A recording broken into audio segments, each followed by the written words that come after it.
Servus Leute, heutiges Thema ist glaube ich ziemlich ersichtlich. Heute geht es um Schnupftabak. Einmal vorweg, nein Kinder, Tabakkonsum ist einmal grundsätzlich nicht gut. Egal in welcher Form, ob ihr das raucht oder schnupft oder sonst irgendwas damit treibt, nichts gut. Nichtsdestotrotz gehört sich der Schnupftabak zur bayerischen Tradition. Am bekanntesten bei der ganzen Aktion ist höchstwahrscheinlich die Gletscherbrise. Ein bisschen zur Geschichte von dem Zeug. Schnupftabak ist praktisch aus einer oder mehreren Sorten zermahlener Tabakblätter, ab und an noch mit Aromen oder Menthol oder bei der bekanntesten bayerischen Variante, dem Schmalzler, anfangs mit Schmalz verfeinert worden.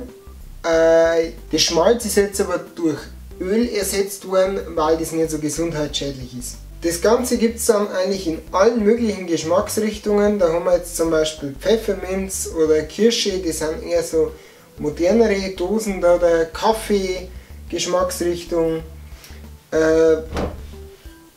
Gletscherbrise ist dann eher mentholmäßig, Fichtennadelbrise, du denkst, du ziehst den Waldboden durch die Nosen durch. Dann gibt es ja zwei verschiedene Farben Schnupftabak. Und zwar haben wir da einmal die ganz normal bekannte Brise, in dem Fall ein bisschen aromatisiert mit Menthol.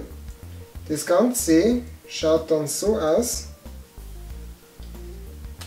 Braun, in dem Fall eher grobkörnig und ja, Schnupftabak halt.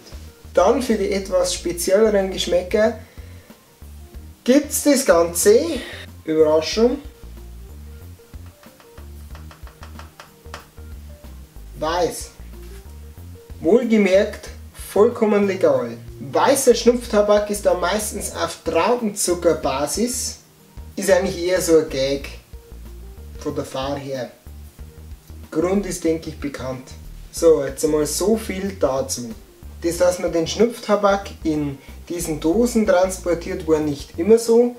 Traditionsmäßig hat es damals gerade in Bayern solche kleinen Schnupftabakfläschchen gegeben. Das ist Porzellan mit so einem kleinen Korken umdrum und aus denen ist es dann praktisch immer transportmäßig unterwegs gewesen.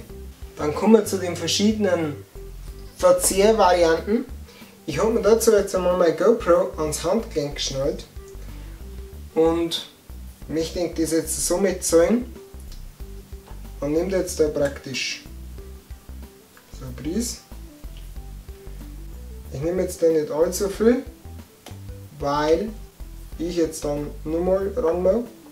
Die klassische Methode ist hier zwischen dem Zeigefinger und dem Daumen in der Kugeln drin, der Prise praktisch hin zu drapieren, sage ich jetzt einmal, und dann ein Nasenloch nach dem anderen mit leichtem Einatmen durch die Nase diese Prise aufzunehmen. Nicht anziehen wie ein Bläder, das bringt gar nichts. Das war jetzt die klassische Variante, Schnupftabak zu konsumieren. Dann gibt es Leute, die legen sich den Schnupftabak zwischen Zeige und Mittelfinger auf und schnupfen ihn dann so ein. Dann habe ich für euch noch eine sehr spezielle Variante. Und dazu rahmen wir jetzt erst einmal aus. Trommelwirbel. Das ist eine sogenannte Schnupfmaschine. Wir sehen jetzt da die Schnupfmaschine. Das heißt, wir haben hier eine Stange, auf der wird die Nase abgelegt. Um das Ganze schön justieren zu können, haben wir einen Spiegel. Unter dieser Stange befindet sich eine Wippe. In diese beiden Löcher kommt der Schnupftabak. Wenn wir dann auf die Rückseite von der Konstruktion schauen, haben wir einen mit Feder gespannten Hammer und einen kleinen Auslöser. Jetzt kann man die ganze Babalatschen da spannen, das ist mit einem hinteren Blät. So, jetzt ist das dann hier gespannt. Dann wird hier auf die Wippe praktisch Schnupftabak aufgelegt, die Nase hier rauf und dann haust du das ganze Ding in Pfotzen. Und genau das machen wir jetzt einmal. Haben wir jetzt mal eins von den Lichtern da von der Seite hergestellt. Jetzt lohnen wir das Ganze mal mit einer Fichtennadelprise. Da braucht es jetzt wieder nicht viel.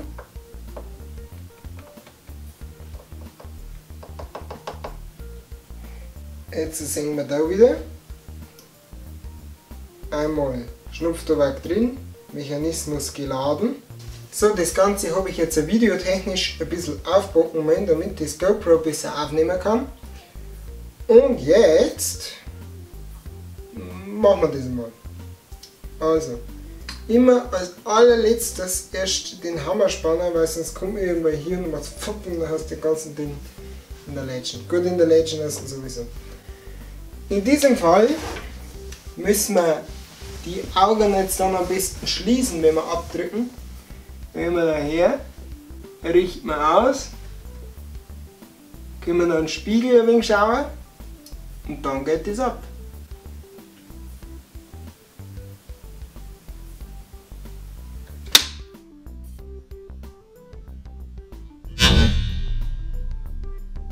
Das Ergebnis der ganzen Sache: wir haben eine Sauerei am Tisch, wir haben 40% von der Prise in der Nase, ist aber eine ganz lustige Sache und ist ein wenig so ein Gag, so wie jetzt. Damit waren wir dann für heute durch mit Bayerisch für Anfänger. Ich hoffe, euch hat es gefallen.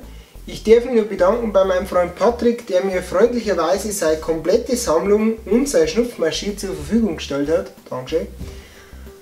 Jo, wir sehen uns am Sonntag wieder, weil am Sonntag gibt es ein Spezial.